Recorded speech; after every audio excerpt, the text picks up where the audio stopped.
Hello everyone, मैं Bharat Runiwal from Unique Global Education. आज हम डिस्कस करने वाले हैं बीईपी रेवेन्यू कैसे कैलकुलेट किया जाएगा। लास्ट वीडियो में आपने देखा होगा बीईपी इन यूनिट्स कैसे कैलकुलेट होता है। मतलब एक ऐसा ब्रेक इवन पॉइंट, मतलब कितनी मिनिमम क्वांटिटी में बेचूं, कितनी मिनिमम यूनिट्स में बेचूं ताकि मेरा सारा फिक्स कॉस्ट रिकवर हो जाए। तो यूनिट्स तो कैलकुलेट करना हमने सीख लिया है, बट सर यहां अगला क्वेश्चन आता है, सर कितना रेवेन्यू मेरा होना चाहिए ताकि मेरी फिक्स कॉस्ट रिकवर हो जाए। बहुत सिंपल है, दो तरीके बताऊंगा और दोनों तरीकों का यूज कहां कहां पर किस तरीके से करना है वो बताऊंगा। पूरा सिंप्लीफाइड एक्सप्लेनेशन आपको यहां पर मिलेगा ताकि आपकी पूरी अंडरस्टैंडिंग हो जाएगी, क्योंकि ये बीईपी इन यूनिट्स और इन रेवेन्यू आपके हर ग्लोबल कोर्सेज में, either CFA, ACCA, CMA, USA, सभी में बहुत यूज आता है। सो नाउ बीईपी में हमने क्या देखा था, पहले एक बार आपको यूनिट्स के एंगल से बताता हूं। बीईपी यूनिट्स हमने जब निकाली थी तो हमने कहा था सर कि जो भी फिक्स कॉस्ट लगती है अपॉन कंट्रीब्यूशन पर यूनिट, ठीक है, इस तरीके से हम यूनिट्स कैलकुलेट कर लेंगे। यहां पर आपका क्वेश्चन था कि सर कंट्रीब्यूशन पर यूनिट कैसे निकालते हैं, sale price per unit minus variable cost per unit. तो जो हमने लास्ट एग्जांपल लिया था वही मैं यहाँ पे कंटिन्यू रखता हूँ। हमारी सेल्स प्राइस थी वहाँ पर 25 और 15 हमारा वेरिएबल कॉस्ट, तो मेरा जो कंट्रीब्यूशन पर यूनिट था दैट इज 10 रुपीज, राइट। अब मेरी जो फिक्स कॉस्ट वहां पर इंकर्ड हो रही थी दैट वाज 5 लाख। 5 लाख मेरी फिक्स कॉस्ट है और उस पे जो मेरा कंट्रीब्यूशन लग रहा है that is the 10 rupees per unit. मतलब यहां पर मेरा आंसर आता है कि मुझे 50,000 यूनिट्स मिनिमम सेल करनी होगी, जब जाकर मैं no profit no loss situation में रहूंगा।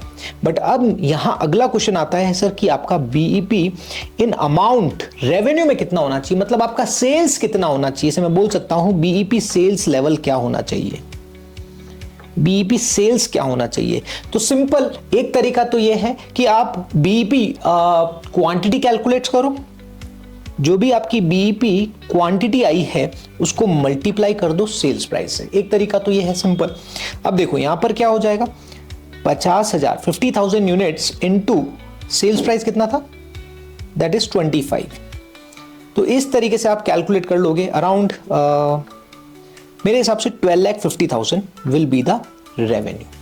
तो एक तरीका तो ये होता है, this is the first method.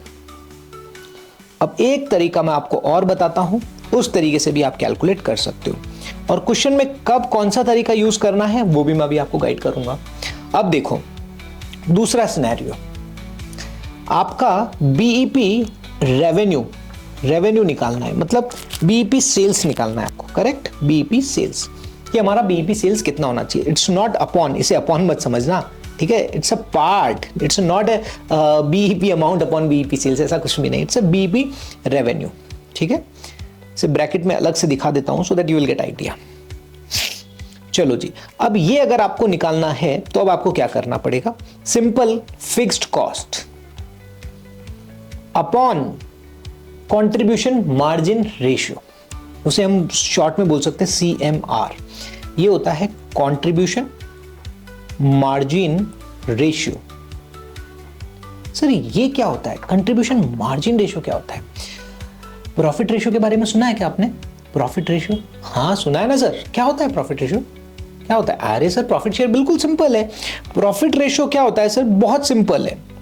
मतलब हमारा प्रॉफिट कितना हुआ है सेल्स पर, वो निकाल लो इनटू 100, तो ये प्रॉफिट रेशियो निकल गया। बहुत ही सही बोल रहे हो आप, यही तो कंट्रीब्यूशन मार्जिन रेशियो। कंट्रीब्यूशन कितना हुआ है आपके सेल्स पर इनटू 100। तो अभी देखो आप यहां पर अगर कंट्रीब्यूशन रेशियो निकालोगे तो आपका कंट्रीब्यूशन कितना था, 10 रुपीज। ये देखो इस क्वेश्चन में आए 10 रुपीज कंट्रीब्यूशन है, राइट। और सेल्स प्राइस कितना है आपका 25, ठीक है, और 25 into 100। So what will be the contribution ratio, calculate करते हैं। 10 upon 25 into 100, so it is 40%। The contribution ratio is 40%। मतलब इस फिक्स्ड कॉस्ट को रिकवर करने के लिए फिक्स कॉस्ट को रिकवर करने के लिए मेरा जो कंट्रीब्यूशन है दैट इज द 40%। तो यहां पर फिक्स कॉस्ट कितनी थी आपकी 5 lakh upon 40%. So 5 lakh upon 0.40 upon 40% कर दिया मैंने. So the answer will be 12,50,000. This will be BEP in sales. मतलब आपका सेल्स इतना होना चाहिए, मतलब 12,50,000 का आप सेल्स करोगे जब जाके आप अपने 5 लाख के खर्चे मीट आउट कर पाओगे फिक्स्ड कॉस्ट. मतलब 12,50,000 तक अगर आपका टर्नओवर है, सेल्स है, तो नो प्रॉफिट नो लॉस है. लेकिन अगर इससे कम है तो लॉस होगा, इससे ज्यादा है तो प्रॉफिट होगा. सो मैंने दोनों मेथड आपको यहां पर समझा दिया है कि बीईपी इन रेवेन्यू कैसे कैलकुलेट किया जाता है. आगे जो और वीडियोस आने वाले हैं वहां पर आप देखोगे. ये तो सिनेरियो आता है जब only single product are there. But अगर मल्टीपल प्रोडक्ट हो तो क्या करेंगे? हाँ क्या करेंगे? आप बोलोगे हवन करेंगे. हवन नहीं करेंगे, नेक्स्ट वीडियो देखेंगे. आइए मिलते हैं नेक्स्ट वीडियो. अगर आप वीडियो में यहाँ तक बने हुए हो, मतलब कहीं ना कहीं आपको फाइनेंस में तो इंटरेस्ट है, तो yes, in relation to finance Unique Global Education आपको बहुत सारे कोर्सेज ऑफर करता है. जैसे कि आप CFA की बात करिए, it can be CMA US, it can be ACCA, it can be CPA, it can be FRM and multiple courses that specialize in finance. तो if you want to know more about the courses, अगर आप इन courses के बारे में जानना चाहते हो, so we'll be more than happy if you get in touch with us. तो जैसे कि आप नीचे देख सकते हो contact number, so you can either call to our experts on the below given number, और इसी वीडियो के डिस्क्रिप्शन में हमने वेबसाइट का भी लिंक दिया हुआ है.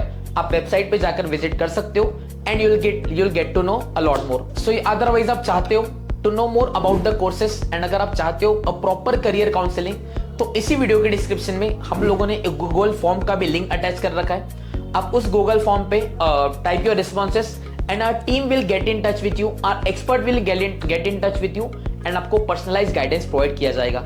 सो thank you very much, love you all, bye bye.